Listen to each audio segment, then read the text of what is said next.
ګارډین ورځپاڼې او تلو تلویزیون هغه راپور چې ویلي وو په لوګر کې ځینې ښوونکي له خپلو زده کوونکو سره جنسي اړیکه نیسي او ځوروي.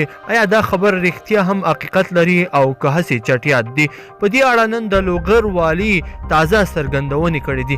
دا چې د لوګر والي څه څرګندونې کړې څه ویلي دي، ویډیو را سره تر پایه پورې وګورئ. ګرانو مینوالو او کتونکو السلام علیکم. له زده کوونکو جنسي استفاده که د لوګر مدني ټولنې رئیس خپله ادعا ثابته نه کړي نو سزا به وویني. د لوګر والي محمد انور اسحاقزي وویل هغه پلاوی چې د دغه تحقیق د ارزولو لپاره ټاکل شوی دی تر دې دمه نه ده توانېدلی چې د لوګر د مدني ټولنې له رئیس سره خبرې وکړي. د لوګر والي وایي که د دغه ولایت د مدني ټولنې د رئیس له لورې په یو شمېر ښوونځیو کې د جنسي استفادې په اړه د څېړنې موندنې غلطي ثابت شي نو سزا به وګوري. د لوګر ولایت د مدني ټولنې د یو تحقیق له مخې په دې وروستیو کې په دغه ولایت کې په شپږو ښوونځیو کې د ځینو ښوونکو له لورې له شاوخوا 1500 نارینه زده کوونکو څخه جنسي استفاده شوې ده. د لوګر والي محمد انور اسحاقزي ازادي راډیو ته وویل هغه پلاوی چې د دغه تحقیق د ارزولو لپاره ټاکل شوی دی تر دې دمه نه دی توانېدلی چې د مدني ټولنې له مشر سره خبرې وکړي. ښاغلي اسحاقزي وویل چې په دغه راپور کې مطرح شوې ادعاګانې ناسمې دي او باید د لوګر ولایت د مدني ټولنې رئیس محمد موسی محمدي چې د دغه راپور یې رسنیو ته ورکړی دی دا ادعاوې ثابتې کړي. د نوموړي په خبره ټاکل شوی حکومتي پلاوی لا نه دی توانېدلی چې له ښاغلي محمودي سره تماس ونیسي. هغه زیاته کړه دا د ښوونځي پر معصومو هلکانو یو ستر تور دی او د بخښلو وړ نه دی. که د مدني ټولنې رئیس دغه ادعا ثابته کړه مرتکبین به یې لوی څارنوالي ته ورپېژنو او که یې خپله دا تور لګولی یو دی به څارنوالي ته معرفي کړو.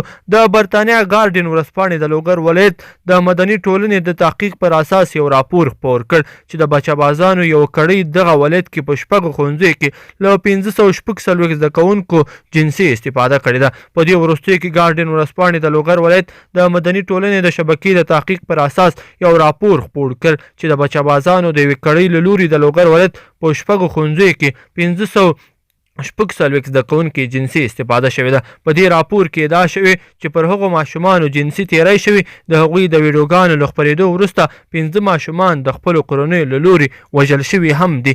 د دغه راپور له مخې له هغې وروسته چې په ښوونځیو کې د جنسي تیریو موضوع په ټولنیزو رسنیو کې خپره شوه 25 کورنۍ دې ته اړ شوي چې نورو ولایتونو ته کډه شي. د ګارډین ورځپاڼې په راپور کې راغلي د لوګر مدني ټولنې دغه مسله له هغه وروسته افشا کړه چې په دې اړه نږدې 100 ویډیوګانې له خواله رسنیو ترسره کړي دي.